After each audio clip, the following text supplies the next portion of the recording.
And then you can ask questions of our guests today. But first, I did want to recognize a couple other folks. We have some folks, some staff from Ohio Farm Bureau, Chris Henney, Beth Vanderkoy, and Adam Sharp. We're glad that they're here with us today. Kirk mentioned legislators. We have Representative Dominic's staff, Michelle and Greg are here today. Always glad to have them. They did so much on the bills also. Jennifer Klein from the Ohio Chamber. Jennifer's been one of our early users of bioproducts. And so, and then we also have Philip from Representative Garrison's office. So we're glad. Representative Garrison is another person that has had shoulder to the wheel with this area. We thank her very much.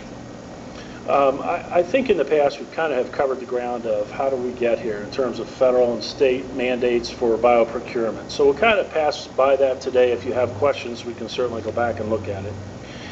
Three things that we think that are kind of new today. One is the Bioproduct Challenge, and what we've done is we packed about 175 to 200 of these boxes and asked people to use about 10 bioproduct items, mostly made of soy derivatives, also some corn. You see, for example, the cups that were in the kits were made out of polylactic acid or corn starch.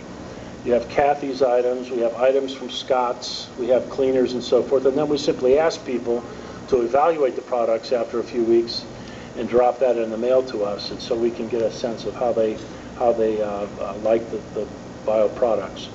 So that's kind of partly what the challenge is. If you would like to participate, and of course we would like you to, for either your home or your business, please sign up on that very front table. There's a pen there and a list, and we'd be glad to get you into the program. It's free to you, but we're glad to have people get the experience. The second thing we have is the Soy Inside website. This is, I hope you all can see it, or most of you can see it. Feel free to come up later and take a look at this. The reason that this is kind of an important development, a website on bioproducts, is this: that, you know, in our research, we had a hard time finding one site, one location where people could go to find retail bioproducts. And so it's very discouraging to get online and to sort through hundreds and thousands of products to find what you want. So we made a site that has dozens of soy-based products, many that are similar to this today, and you click on the dot by that product in that portion of the house, and you're next then at the product, and from there you can buy the product, hopefully in 2 clicks, 3 clicks maximum. So even though that's a somewhat limited universe, a couple things are happening. One, we're making the house bigger on the site, so you have more bioproducts that'll be listed and available to purchase.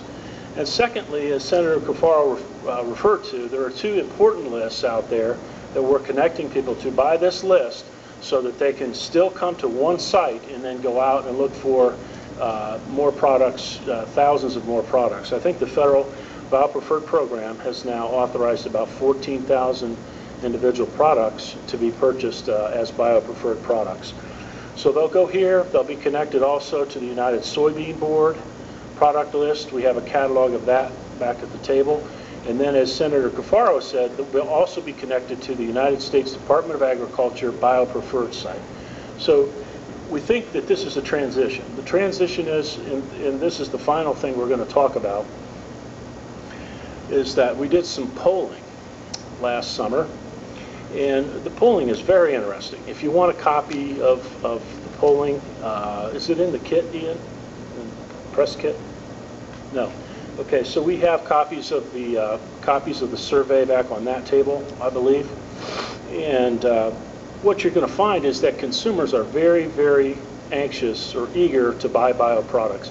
88% of the Ohio public would like to buy bioproducts instead of traditional chemical or petroleum-based products. That's a very high number, obviously, 88%. So the question is, how do they get that stuff? And what we found is currently, today, there is so much change in the industry that it's virtually impossible to have someone aware of where they can purchase all of those items. Kathy Horton is one of the few people in Ohio that's a manufacturer who has also gone out to press to get her items in the stores, the major stores. And I have board members all the time asking me, you know, are Kathy's things available in southwestern Ohio yet? Are they down here? So this is, we hope, will be a bridge to bridge the transition from a more obscure product line to more easily accessed.